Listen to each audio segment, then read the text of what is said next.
He hasn't.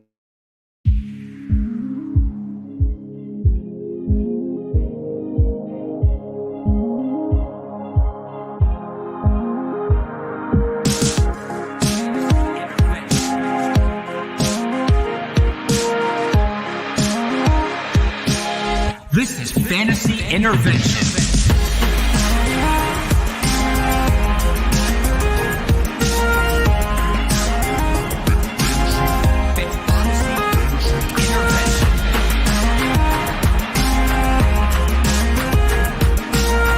Now here to intervene with your fantasy life, Chase Vernon.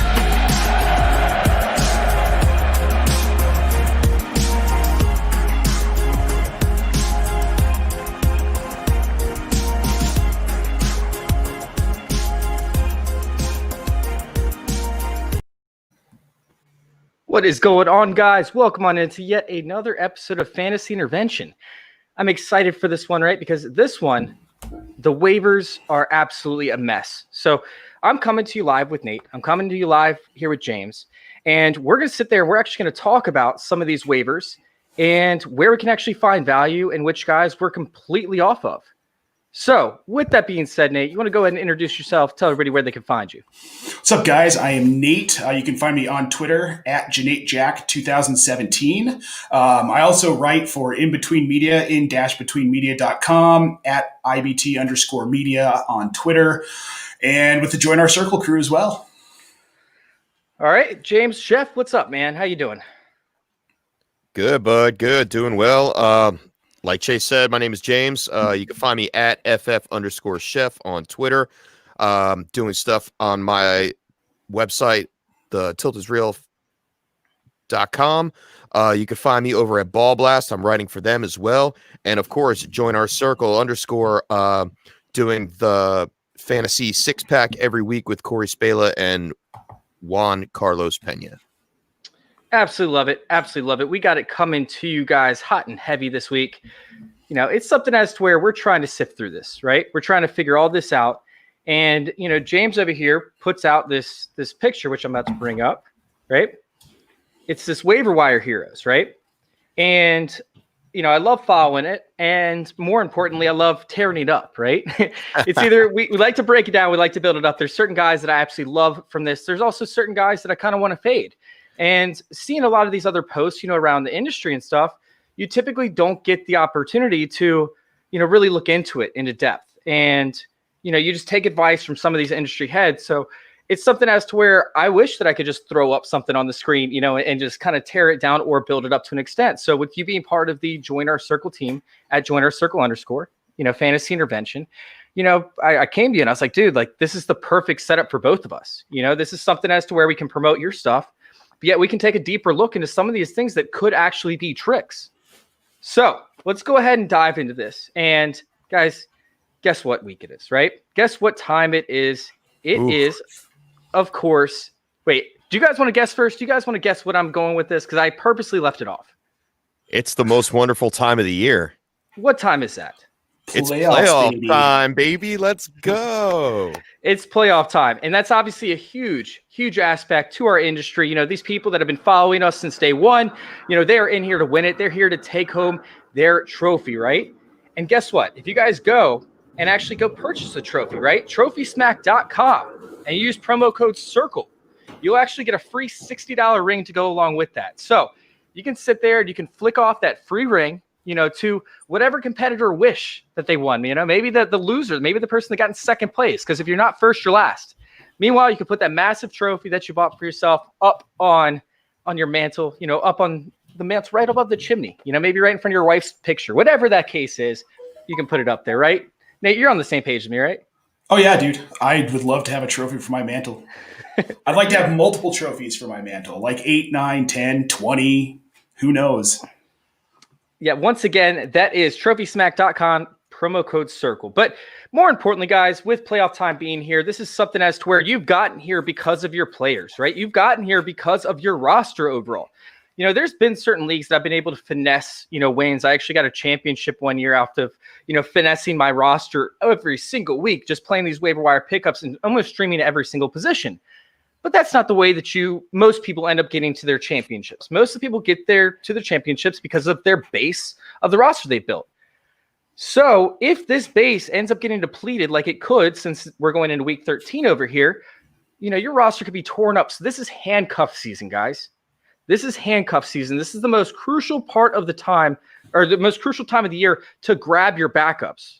Like, I'm not advocating people go out and draft Alexander Madison. I don't even care if you have Dalvin Cook. Like, I'm not going out and saying that you should do that. With Ezekiel Elliott, I'm not saying you should go out there and draft Pollard. But this is the time of year where you actually need to go and hop on your handcuffs. When we sit there and we look at some of these guys who can end up taking over, Alexander Madison is pretty much like the perfect example because Dalvin Cook gets banged up. And typically the Vikings like to kind of, save Dalvin Cook for the playoffs. And they are making a playoff push, by the way, especially with the NFC and how bad these divisions are. We could look at Derrick Henry, who sometimes has a tendency to get a little bit banged up. And we've seen McNichols step into a backup role. We've seen Deontay Foreman step into a backup role. Even with wide receivers, there are handcuffs to wide receivers in some perspectives, right? Like, I'm not sitting there and going out.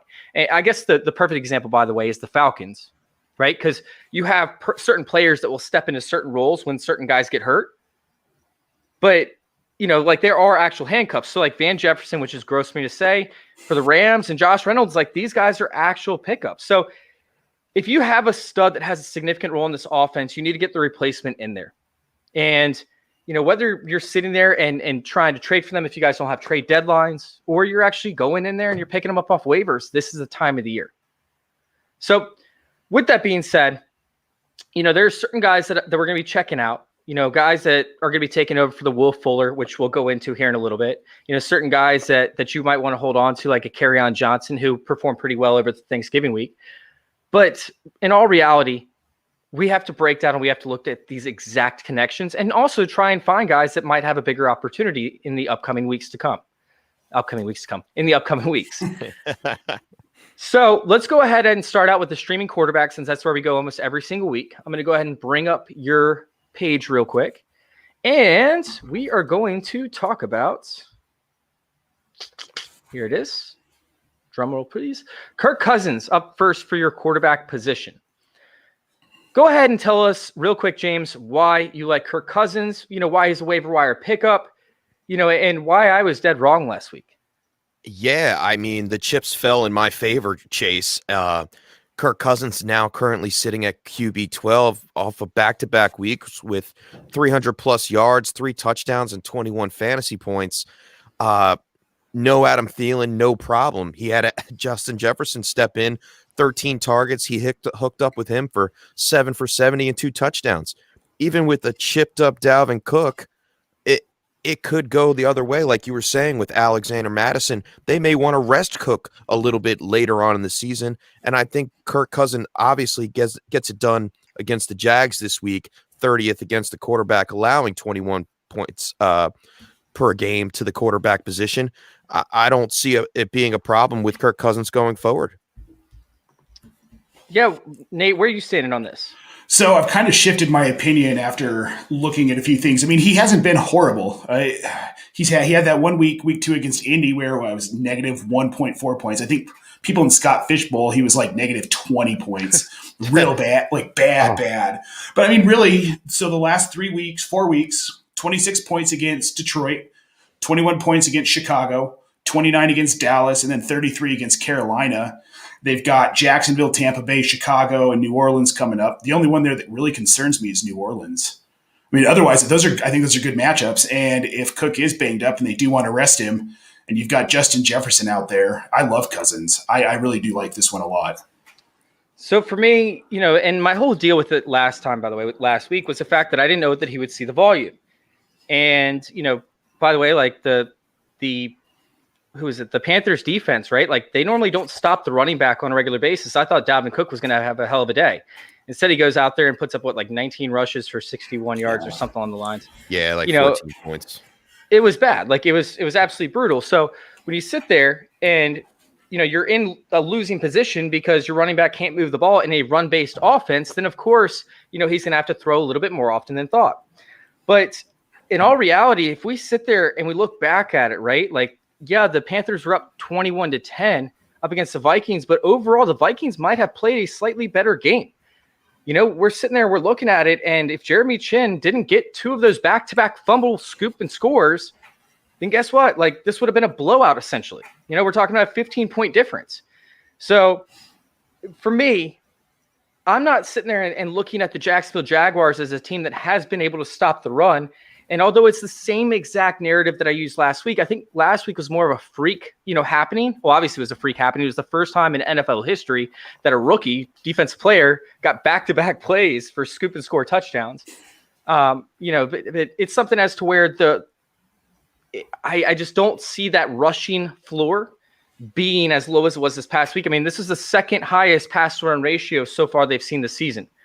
Up against the Jaguars, like I just don't know if Kirk Cousins is going to pass 30 or 40 times. I could see him passing 20 or 30 times, or 20 to 25 times, similar to last week.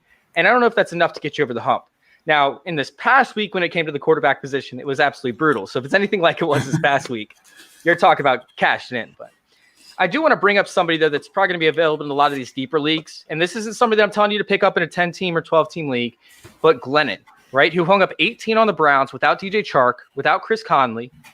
I'm sitting there and I'm looking at this upcoming matchup this week up against the Minnesota Vikings. And Glennon, he hasn't been terrible for fantasy, kind of, question mark? No, he's been actually really bad, to be honest with you. But if you're desperate, if you're in 2 quarterback leagues, this is a perfect opportunity for him to absolutely smash up against Minnesota, who has not been able to shut down quarterbacks until they faced a very hurt Teddy Bridgewater. So, anyways, let's go on to our next guy over there, right? We have Jared Goff from the Tilt Israel podcast over there with James. He picked Jared Goff as his next quarterback. Yeah, I know he didn't do that well last week, but he's owned only 49.9%. That means half the leagues out there, he is available to be picked up and played. He gets a divisional matchup this week versus Arizona. And fun fact, last year, week 13 versus the Cardinals, he went 32 on 43 attempts and threw the ball for 432 yards with 2 touchdowns. That's a smash play for fantasy. I think he will have to keep up with Kyler Murray and that high-flying Cliff Kingsbury offense. The turnovers are a little bit concerning, be it that he's second most in the league, but I think he's a great fill-in for Tom Brady and Teddy Bridgewater for those who have them on a bye this week. Yeah, I don't hate that on a bye week. I mean, the turnovers concern me, but then also he'll come out and he'll throw 3 touchdowns. I mean, he didn't do that this past week, but he did the week before. He's just been so inconsistent, and he looks lost in the pocket to me, just like on an eye test. I don't love it. But yeah, I mean, there are worse options. I mean, I'd rather take Goff over Mike Glennon. What do you 100%. Think, Chase? That one's actually a little bit closer for me than what I was actually thinking in the first place. Now, I picked Goff last week. I thought Goff was going to have a monster week this past week. Instead, he goes out and he's been having like these weird performances. I mean, sitting there and looking at it, 4 touchdowns, 6 interceptions, 4 fumbles over the last 4 games. I mean, it's not only just the turnovers. He's not throwing touchdowns. And, I would sit there and expect for some of these running backs and everything to produce, but nothing's really happening with this offense. It's almost like they're falling back into this regressive state that they saw about midpoint through the season last year. So with that being said, the Cardinals have started to blitz a little bit more often, which has wreaked havoc in the backfields for a lot of different teams. And I know the thought process, comes to just passing the ball and it being like a high scoring type game between 2 of the better quarterbacks in the league. But I just don't know if that's the case. This defense is really good, and they could keep Kyler Murray from scoring a bunch of points. I mean, Kyler Murray's been really good up against terrible teams, but there's been a few weeks where he's been, at least limited when it comes to the offensive output. So there's a chance that we see this game, honestly, be 21-20 type game or 24-20. Like, I don't think that's outside of the range of outcomes. And if that's the case, and these running backs get 2 touchdowns, Jared Goff turns the ball over a couple of times, only, throws for 1 because they want to take the ball out of Jared Goff's hands. That makes me nervous, especially if I'm pushing for a playoff spot. Now, last week I talked about going into his schedule and how sexy his schedule looked. But if you're not able to turn the corner here, it makes me super, super nervous rolling him out there. So as to Mike Glennon, like that doesn't make me feel any better, by the way. So, I mean, it's sitting there as to like, hey, this is kind of like a toss up, but I think I'd rather go in a different direction with both these guys. Yeah, it's all based off of availability and what you have out there. And the next quarterback that we will be talking about, he's available as well. And I don't see the thing on the screen. Pump his name up, baby. It's coming. Yeah, so it's kind of crazy to say it. And at first, when I was doing the research, I'm like, oh, this is going to be gross. But then I looked more into it. Phillip Rivers, man. He's facing Houston this week. They're 20th against the quarterback, allowing 19.1 fantasy points per game. Yes, the run game will be able to move the ball, and it should open up the play action for Rivers this week. In the last 3 weeks, he's actually QB7, putting up 6 touchdowns on a 65.8 completion percentage, averaging 19.2 fantasy points per game. In weeks 13 through 15, he faces Houston twice and the Raiders. I think he can get it done here. And like we said about Goff, I mean, if you're looking for a fantasy fill-in for week 13, he may be your guy. Yeah, I'm with you, man. And especially you look at his schedule, he got Houston twice and Vegas wedged in between, and he's been playing well. So that just kind of makes me lean towards he's a great fill-in guy. And in a 2-quarterback league, if you're looking for a better second quarterback because you've lost Burrow or you've got Bridgewater on a bye or you've got Brady on a bye, grab him. I love it. I like Phillip Rivers maybe a little more than I should, I guess, than most people do, even in his advanced age. I just wish he'd throw the ball to Michael Pittman more. Yeah. He broke my heart, man. He broke my freaking heart. Yep. And I'm really mad at him for it. Oh, man. This is a tough one for me because he did end up breaking my heart. But I can't get behind this one. I can get behind this one. It makes me feel a little bit better, right? Listen, I hated that he didn't target Pittman last week. And the ones that he did target him in, they were atrocious throws. They weren't even close. He missed Pittman open multiple times, a couple times in the red zone as well.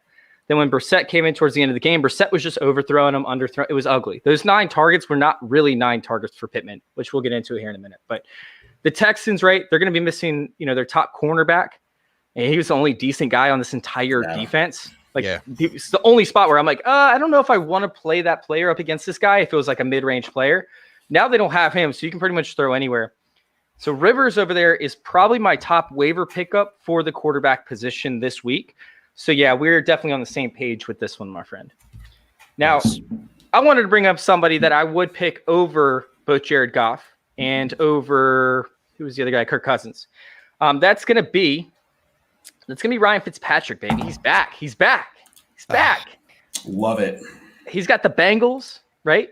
Dude was like 5th or 6th in fantasy points this past week, and he's slinging it in another matchup one of these. So, yeah, I'm sitting there and I'm thinking I think that he's going to come back and win people's fantasy championships. I was saying it back in week 3 or 4, whenever they replaced him. I was like, something feels weird here. They're going to pull Tua towards the tail end of the season, I feel like. And Fitzpatrick's going to get another chance. They just wanted to go in the playoffs with Fitzpatrick. And if he had a couple shitty games in a row, they wouldn't be able to sit there and justify playing him over Fitzpatrick. So they're going to take him out for the hard part of the season when they play the Rams, when they have some of these tougher matchups. And they're going to bring him back in towards the tail end of the season. And boom, there he is. I think the juice is worth the squeeze on this matchup. I'm streaming him, baby. He is sexy to me. Ryan Fitzpatrick, what's up, man? Yeah, no, I can get behind that a little bit. His availability is only 21.5% owned. So if Tua doesn't get back into that starting rotation this week against Cincinnati, yeah, sure. Fire Fitzpatrick up. I don't have a problem with it. I love Fitzpatrick. And I think that Cincinnati, the only one that worries me is the Kansas City game. Then you've got New England and Las Vegas if you're trying to ride him in a championship. He's got weapons, and he's shown what he can do with the guys that are there. I mean, he's 22 points, 22, 34, 22, 30, 28. Yeah, that's insane. And now he's back out there. I know. I read some things earlier today that said that Tua might be coming back this week. I don't believe it. I think they've got to ride Fitzpatrick the rest of the way. He gives them the best shot to win. And if that's what they want to do, they want to get to the playoffs. Fitzpatrick's the guy who's going to get him there, not Tua. I couldn't agree more. So let's go ahead. We got wide receivers up next, correct? Or running backs up next, correct? Yep. All right, let's hop onto this running back train, and let's start out with who's your first guy over there? Oh, my first guy, and I don't know how he is owned, but he's not owned, rather, is J.K. Dobbins. And if he's available on your waiver wire today, go out and grab him and possibly even play him this week. As you see, his opponent, Pittsburgh, with the asterisk next to it, you could still pick him up and play him. If you pivoted earlier and went out and got Gus Edwards last week, you can go ahead and grab J.K. Dobbins and feel a little bit more confident going up against Pittsburgh this week. And then he's got the matchup next week against Dallas. I think he can be a smash. He is the primary running back in this system. Yeah, I mean, this whole thing with the waivers right now is a giant clusterfuck. So I don't really know when your waivers actually pass. I pushed mine in the leagues that I'm in or that I'm commissioning to Thursday. So that way we can see what kind of happens with this Pittsburgh game. But I mean, honestly, like I'm sitting there looking at the fact that J.K. Dobbins could either be a league winner by being a handcuff type play if Ingram goes out or something like that, or he could completely destroy your team and implode because there are weeks where he does not produce. You know, but looking at the schedule, man, the schedule is sexy. Dallas, Cleveland, Jacksonville, the Giants, Cincinnati. Like, that's a sexy-ass schedule that I want to absolutely have ownership in. So J.K. Dobbins, if he's not owned, needs to be on the roster at least. You don't have to play him, but you at least have to have him on the roster. Yeah, my only worry is Harbaugh going to use him? Because you keep thinking he's going to get all these carries, then Harbaugh just doesn't do it. It makes me nervous, but I've also got him rostered like in 4 leagues. So obviously I believe in him. I would just wish John Harbaugh would. Yeah, it's definitely scary. I'm going to be playing up against Dallas for sure. Yes. Jacksonville in most cases, but I might hold off on him in the championship week up against the Giants, to be honest. Yeah. Anyway, it all depends on how he turns out against. I want to see what he can do against Pittsburgh if he does play. That would be a telltale sign on how you can utilize him moving forward. Well, let's talk about your next guy so then we can pull this off the screen. And let's talk about James White, who, by the way, you did not miss last week, although I thought you did. Yeah, man. We talked about him last week, and he didn't let us down. I mean, he was great. He was absolutely great. James White, man, he was awesome. He had some great passing work. He was the lead running back in that system for the Patriots this week. And then now he's got the Chargers up next on the schedule. So like we said, Rex Burkhead being out, James White was going to get the targets. He really didn't get too many targets in this one, but I think moving forward, it stays the same, and you can ride him this week against the Chargers. Yeah, I mean, we talked about it last week. Like, he was the number 1 waiver wire pickup for me last week, and there's only 4 guys who finished above him who had like more points with less ownership. One of them was Tavius Murray, by the way, who Cooter Doodle called out. So big shout out to Cooter Doodle over there. She called him out on Wednesday. If you guys want to check out our Wednesday show tomorrow night at 8 o'clock, make sure you guys join in. We got a full cast, full team of guys and girls over there to entertain you guys. But yeah, she called it last Wednesday. So when it comes to James White, I'm gonna still play him if I need to up against the Chargers.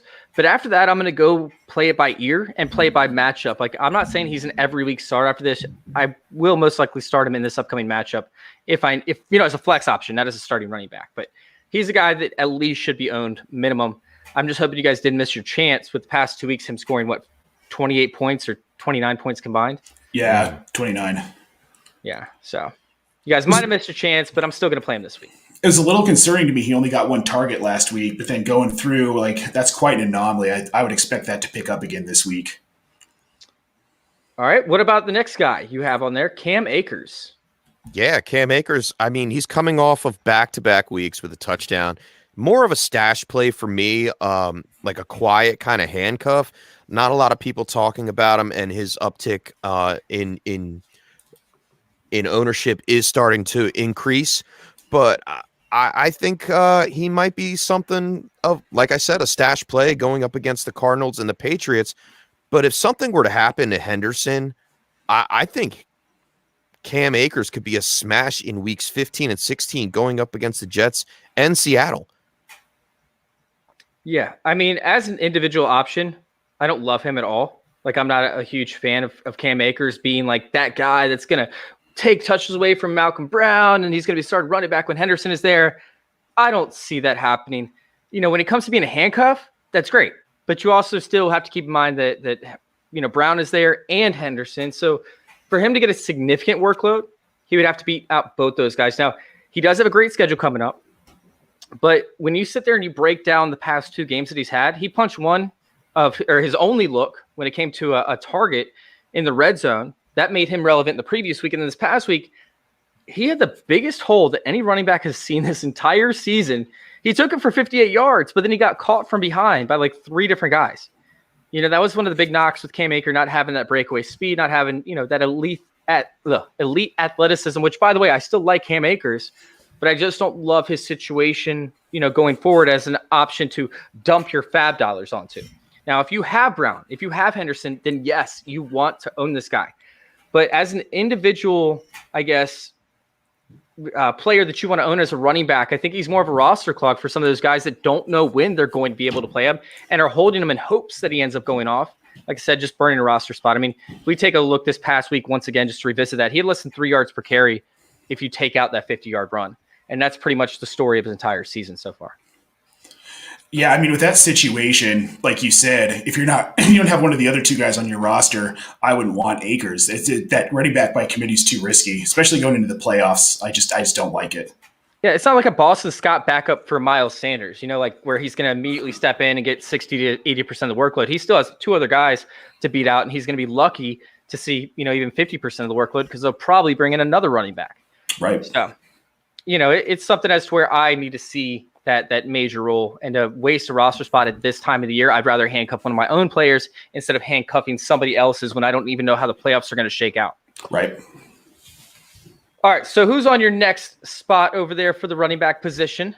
Well, we're sticking with the handcuffs theme today, and up next is Benny Snell, and it's Snell's shot to show out this week up against Baltimore. He will be the primary back, and in week 1, the last time he got a majority of the snap share, 19 attempts, 113 yards, and a touchdown. He is that last-minute add. If he's available, you grab him, especially if you're the Connor owner.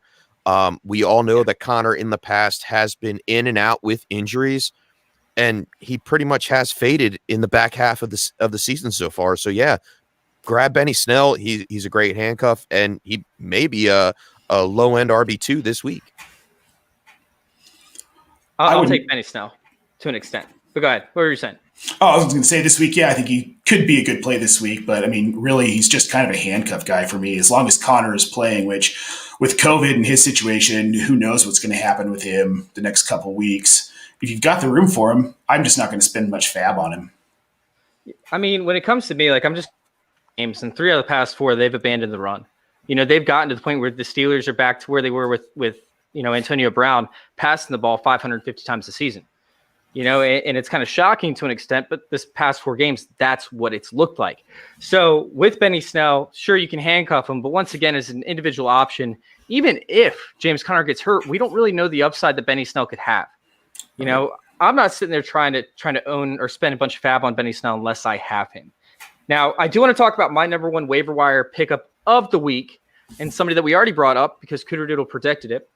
But that's Latavius Murray for me. I mean, he's been melting faces with Taysom Hill out there quarterback. And Kamara, he's been non-existent because he's not seeing those same checkdowns. Murray has a better grasp of what the Saints want to do on this offense, and he's a better blocker, too, when it comes to the RPO. Do they have a land on the schedule next week? I think this could absolutely be a smash play for Latavius Murray, although Atlanta, by the way, has been better up against the running backs. I still think that they could smash this week trying to defend up against the RPO, which Atlanta has not seen a lot of so far this season.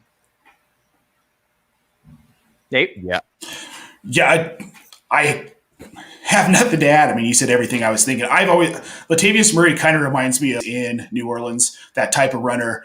Yep. And with Taysom Hill, I mean, clearly he's getting more carries. He had 19 carries for 124 yards and 2 touchdowns against Denver. Not to say he's going to repeat that performance necessarily, but I think he's got his ceiling could be decent for the playoffs. I don't hate it. Yeah, I'm sorry, go ahead. No, as I say, you can't argue with Cooter Doodle, man. No, we definitely don't argue with Cooter Doodle. No. And 46.3% ownership of Latavius Murray. He's available. And if you are the Camaro owner, you definitely need to go grab him as a handcuff going into the playoffs, especially since Breeze may not come back until week 15. So we could see more Murray going forward, at least for the next couple weeks. All right, I just want to mention a couple other guys. I don't want to spend a lot of time on this, but Devontae Booker, if you have Josh Jacobs, should have already been rostered. And I hate him, but he's a guy that needs to be rostered if he's not already by Josh Jacob owners. I don't love him as an independent play, but if you're trying to, maybe block a guy that you're competing with to get into the playoffs, I could see that as a potential block. If you're willing to spend like $5 on it and that other guy has like nothing. I know that made you, sick, Nate, but yeah, threw it in my mouth just a little. But DeAndre Washington, I'm willing to take a shot on again if he's the starter. If we see Salvin Ahmed out and Gaskin out as well, I'm willing to take one more shot on him up against the Bengals. Should be a very easy matchup. And in deep leagues, I like DeAndre Washington. Now, the wide receivers where the money's at this week, right? Because there are so many wide receivers. There's so much opportunity that's popping up. There are people coming back from injuries. Everybody's getting ready for the playoffs. They're gearing up. They're ready to rock and roll. So let's go ahead and start out with the first guy that you have up there for the wide receiver position. And that is Jacoby Myers. He has stayed consistent with his target share outside of week 11, where they ran the ball a lot against Houston. He has double-digit fantasy points in every game except that Texans game. And his floor is pretty safe, and he's easily become Newton's go-to guy on third down situations. I think you can roll with Jacoby Myers going forward. Go ahead. I know you're going to agree with him, Nate, so go on. Just roll with it. I agree. I like Jacoby Myers. He's become a favorite target of Newton. Who knows what's going on with Edelman? I mean, is he going to be effective when and if he comes back? He's a good short range guy. Newton can't throw the ball super deep. Myers is that guy that's running some of those underneath routes. I like it. I like him a lot. I can't believe that we're talking about him as a waiver wire ad still. I figured he'd be far more rostered than he is. Yeah, it's pretty crazy, his availability. Yeah. So I love Jacoby Myers, going back to last year when he was still, an undrafted free agent. I love Jacoby Myers. Like, I thought he was, the guy to own in this offense. Now, he ended up dropping a few balls. Tom Brady didn't like him, so he made his way to the bench. But with that being said, this schedule upcoming is absolutely brutal for Jacoby Myers. And it's something as to where it makes me nervous to play him. I mean, we look at this upcoming game, right? And he's got the Chargers, and you've got Hayward over there. He could shut down this Paxton attack. Then you have Edelman potentially coming back after that. Edelman could end up taking those snaps away from the slot. Now he's talking about, split snaps in the slot. If he goes back to the outside where he has been playing, dude, the schedule is absolutely insane. I mean, we talked about like the Dolphins, the Rams are just two of them that I know off the top of my head, not to mention the Chargers we just brought up. So, here it is. Miami, Los Angeles Rams, and Buffalo. So he's going to see Tre'Davious White. He's going to see Jalen Ramsey, and he's going to see either Xavier Howard or Byron Jones. Like, that's not something that I want my wide receiver to be up against. So I played Jacoby Myers all over the place. I think this is going to be the point where I'm going to pump the brakes and go a different direction. Fair enough. Well, I mean, if you have to go in a different direction, Chase, you can go out there and still pick up Alan Lazard somehow, some way, only owned in 27% of ESPN leagues. This is a no-brainer here. All right. He scored a touchdown this past week against the Bears, who are the fourth best against fantasy wide receivers. So why is he not owned? He's obviously the second or third option in the Packers offensive receiving core, but Rodgers trusts him. And when Rodgers trusts someone, you need that someone on your roster, and it's Alan Lazard. Yeah, I mean, with this matchup, they were going to attack Jalen Johnson. That was obvious, and that's what they did. I mean, you're not going to attack Kyle Fuller. You're not going to attack that slot. Like, you're going to attack Jalen Johnson. So that's what they did. It was very successful. They started out attacking, I think it was Buster Screen, to try and make them think they were going underneath, and then they just hit Alan Lazard time and time again over top. So that was going to happen. Alan Lazard should be rostered. I don't think we need to spend much time talking about it. He should already be on rosters. Cool. All right. Yeah. All right, next guy. Go ahead. Oh, this is one of my favorites. Denzel Mims for the New York Jets. He's had at least 7 targets in 4 out of the 5 last of games that he's played. He's only played in 5 games this year. In weeks 13, they get the Raiders, Seahawks, Rams, and the Browns. They will have to throw the ball. Denzel Mims has 4.38 speed, and in his senior year in college, he was the second in contested catches with 20. I think even with Darnold throwing him the ball, he will do well going down the stretch in the last leg of the season, go out and get some Denzel Mims. And he is old sticky paws from the Baylor Bears. He will definitely be grabbing some of that sweet, sweet end zone by the end of the season. Yeah, his roster's just dirty. That's all I got to say. Like, you Yeah. started being on he could be a league winner. Yep. But go ahead, Nate, if you want to elaborate. Oh, I mean, 80 plus, 90 plus snap shares. He's on the field all the time. He's getting the targets. Like Chef, like you said, 8, 7, 8, and 7 outside of that 1 week against Kansas City where only had 3, but that's Kansas City. I think this guy, if he's somehow out there on waivers in your league, go get him. All right. Well said. Enough said. All right, let's go on to the next guy who should already be owned as well. Like, this is crazy. And I think it just breaks down to the fact that a lot of these people and a lot of these receivers, like, they're out of it. So a lot of these players are going to be a lot less owned than what it looks like. So you need to go check your waivers for these guys. You know, I'm not saying, don't go check your waivers for these guys, but in a lot of leagues that aren't going to be as competitive, you're going to see some of these guys kind of just, not attaching themselves to rosters. So this next guy is somebody that has to be on. Yeah, Nelson Aguilar, we had talked about him last week. He made our list, and we were all expecting another breakout. Unfortunately, that wasn't the case, as the Raiders couldn't get it done against the Atlanta Falcons. It was really ridiculous. With that being said, he still had 5 for 54 on 6 targets, which is a nice solid floor. And we've seen him boom over 20 points. So I think, like Nate said last week, his game log looks like Morse code: 1 up, 1 down, 1 up, 1 down. But I think after seeing him up against Atlanta, even when the Raiders didn't do a good job, and we saw that kind of a floor game, 10.4 fantasy points, I think I stay true to him moving forward into week 13 against the Jets. Yep, I don't really have anything else to add, Nate. So if you want to roll off this, you're good. Said the magic words. They're playing the Jets. I mean, that's all I've got. All right, so on to this next guy. Before you actually name him, he should already be rostered as well. And I don't care about this past week. Those targets were stupid. Like, it was so dumb. They could not hit him with any sort of accuracy. So go ahead, tell us about this next guy. Yeah, we already had talked about Phillip Rivers. We already talked about Phillip Rivers. So it may seem like we're picking on the Texans a little bit, but we mentioned Pittman last week, like you said, but we should be picking on the Houston Texans. Exactly.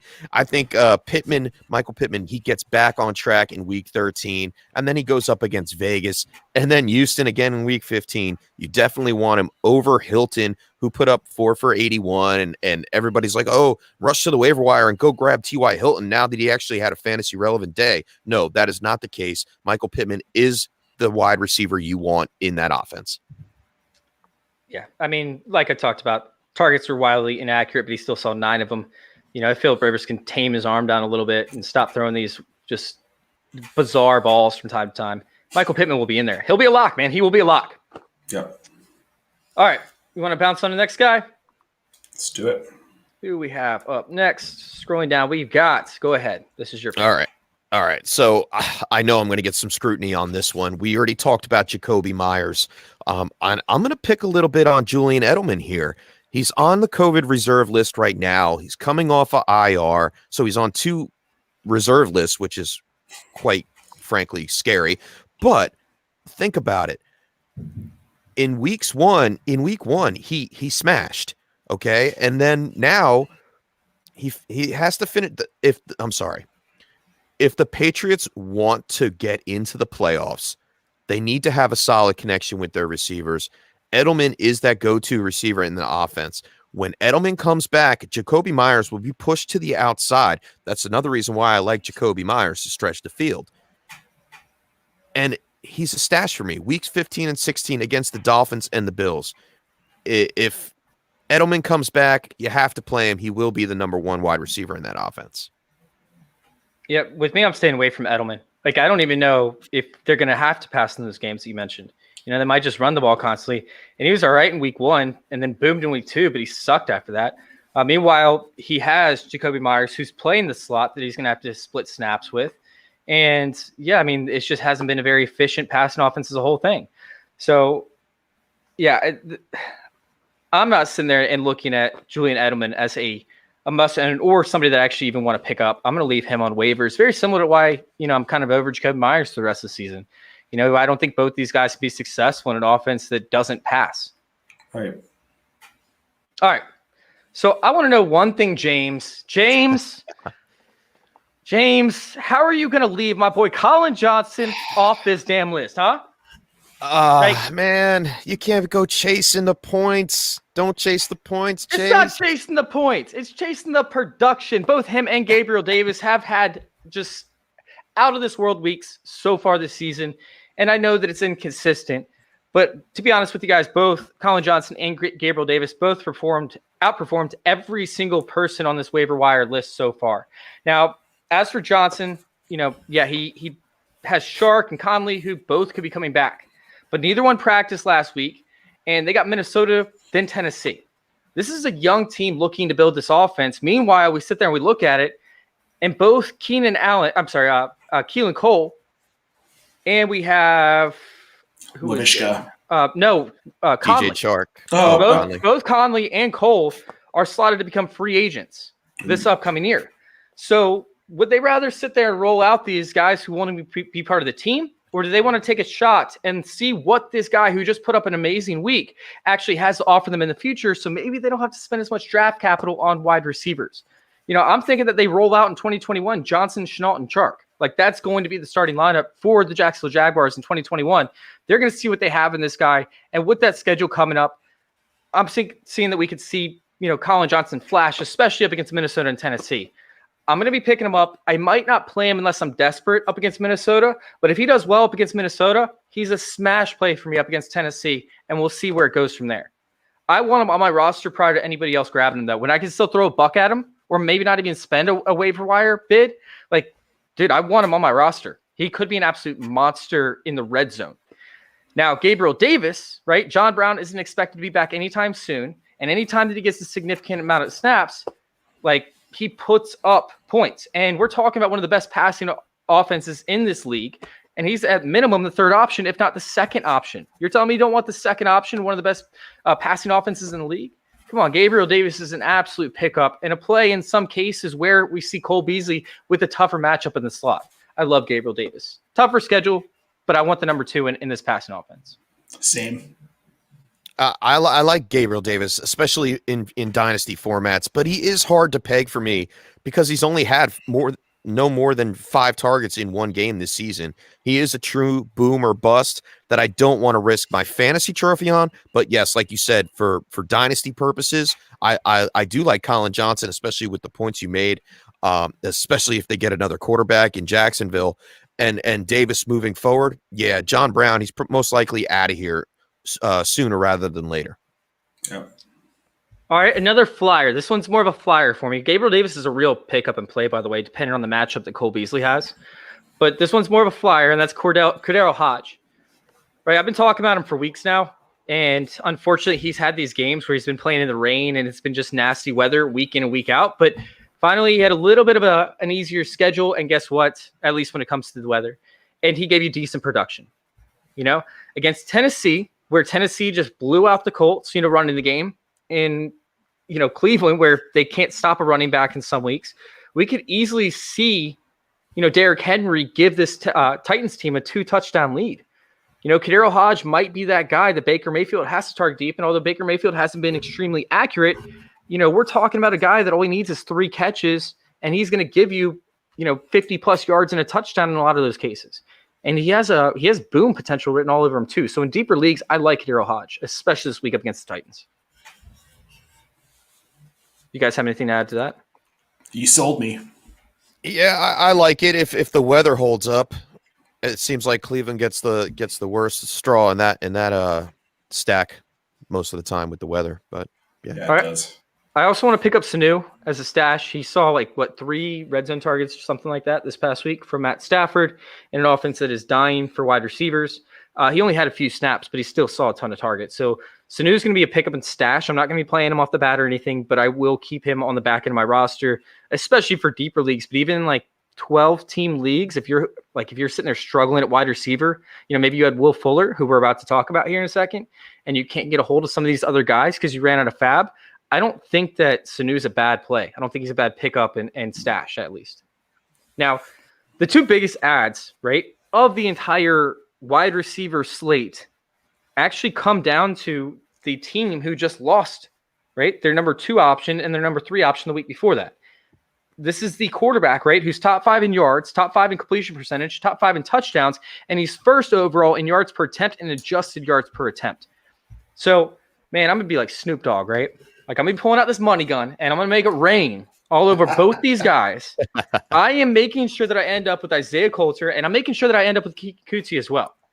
I do think that they will likely bring in some sort of competition, but both these guys know the offense. Both these guys are somewhat comfortable with Sean Watson, and I think that both these guys have a tremendous amount of upside with a high floor. Now, Kikuchi more so than Isaiah Coulter, because I don't think Isaiah Coulter has even played a snap yet this year. No. But either way, they're expecting, at least from the Texans website, they're coming out. All the beat reporters are saying that he is the number 3 option in this offense. The other guy who's out there right now is like Steve Miller or something like that. He's just a gadget type player and a special teams guy. So Isaiah Coulter is that 3rd option, but Kiki Kuti for me is a smash. Yeah. I like the Kiki QT take on that. I'm not so big on Coulter. I think the 3rd option in that offense will either be the running back or the tight ends that we'll talk about in a little bit. Yeah, and that's something as to where, like I said, I brought that up. And to the point of the running back situation, I did do some research about over a year ago or so where if you saw a wide receiver 1 or 2 leave, one that was actually significantly involved in the offense, the uptick in targets actually went to the pass-catching running back in most cases. So Duke Johnson, I know that it's a tougher schedule, and I'm not stoked to play him, but I'm not going to be dropping Duke Johnson because of the schedule. If you're in a tough spot, Duke Johnson could be the play. Now, David Johnson is the big question mark. He could see a huge uptick in targets, but is he going to play? Is he going to be healthy? We don't know that.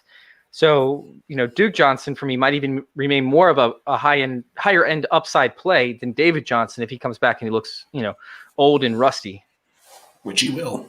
Yeah. Now, on to the tight end position, right? Let's go ahead and bring this tight end position up. Oh, man. And Robert Tonyan. Oh, my God. I don't know how he is not owned. Like, I don't get it. I just don't get it. Are you guys not listening to us? 46.1% owned. I don't believe it. If he is available, go out and grab him and then just smile for the rest of the season. His last 4 games are up against Philly, Detroit, Carolina, and Tennessee. 3 out of the 4 teams in the bottom half of the league against tight ends. He's obviously got a rapport going with Aaron Rodgers, and we talked about Alan Lazard earlier. I think he is just as much trustworthy as Alan Lazard is in that offense for Aaron Rodgers. Yeah, I've been talking about Tanya now for 6 weeks. I didn't even write show notes for this because I'm just so over talking about him. Like, he should already be owned. Yep. All right, the other one for you down there at the bottom, if everybody can see.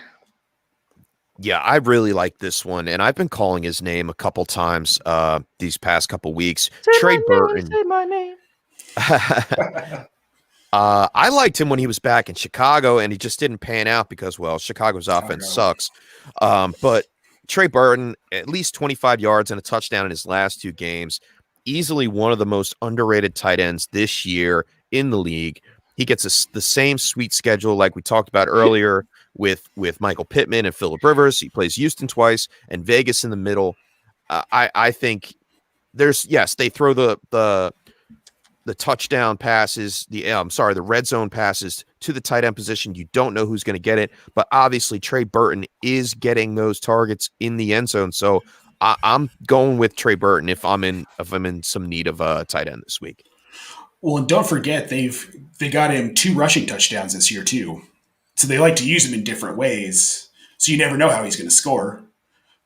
And Phillip Rivers, I mean, I think about Antonio Gates. I think about Hunter Henry when he was in San Diego / LA. And Burton seems to be that guy for him now more than Doyle. Yeah. Yeah, it's something as to where Trey Burton is the go-to option, but we never know what Phillip Rivers is going to do, so that does make me nervous. But hell, I have Trey Burton almost every league. So once again, I've been harping on it. I'm not going to talk about it too much, but we do want to talk about two guys who we brought up earlier. Akins and Fells over there, who are seeing the majority of the snaps. Pharaoh Brown's in there screwing things up too. Like, this thing is kind of up in the air. But I like both Akins and Fells. Akins more so than Fells to be the waiver wire pickups, as Akins is typically more involved in the pass catching scheme of things between the 20s. Now, when it gets in the red zone, that's more so Fells, but Will Fuller wasn't a red zone target, like Randall Cobb to an extent was not a red zone target. So we're talking about Akins potentially making up some of that yardage, that gap yardage that's going to be missing. I love Akins as a pickup, but if I don't have an option to pick up Akins, I will try and put a few bucks out for Fells. Yeah, no, I like Akins and his availability, 4.5% ownership. That's Fells, crazy. 2.2% ownership. Don't even put a bid in on Fells. Just wait until your waivers clear and strictly just pick him up. Akins, you might have to spend $1 or $2 on him. I don't see anybody really going out and grabbing him, possibly because of I'm grabbing the him. loss Grabbing of him by the Fuller. balls. Yeah, you're grabbing him by the balls. But yeah, I like Akins more so over Fells. We saw what he could do up against Baltimore in week 2. He went 7 on 7 targets, 55 yards. He can do the job, and I think it's his job moving forward. Now, there's one guy that I want to bring up that's Dynasty ad, right? For all you Dynastyers out there that are listening right now, what is his name? Kyle Waring? Cahill Waring. That's right. Yeah. Yes. I haven't said his name in so long that I forgot how to say it. And I know how to say everybody's names, but that's how long I haven't said it in, because he has been injured pretty much since 2019. He can't stay on the field. And then when he does see opportunities, it's far and few between. So when I sat there and I broke down the salary caps, looking at some of these things, I did find out something very interesting. They can move on from Fells in 2021, this upcoming offseason, save $4 million in cap space. And I don't know if you guys knew this or not, but he's going to be 35 in 2021. I didn't know that. Right, like, my mind is old. like blown. Like, I had no clue that he was that old. God, he's so old. That's why. Man. Yeah, well, he's younger than us, Nate. Don't worry. Yeah, I know. Younger than us. You guys are so old. Thank God. Man. So old. I don't look as old as Darren Fells does, but yeah. I think Akins was the dynasty snag and grab and stash in the beginning of the season, and he's going to be the guy going forward in the offense. He looks cleaner. He looks crisp. Deshaun Watson loves using the tight end on short routes. I think Akins is a smash, and if you think Cahill Waring is going to get in there, I like him more of as a blocking tight end. But hey, if you want to take a shot on him and he's free, why not? If you have the space, Might as well. Yeah, I think he's perfect for dynasty leagues, especially with how the tight end landscape is so fucked up.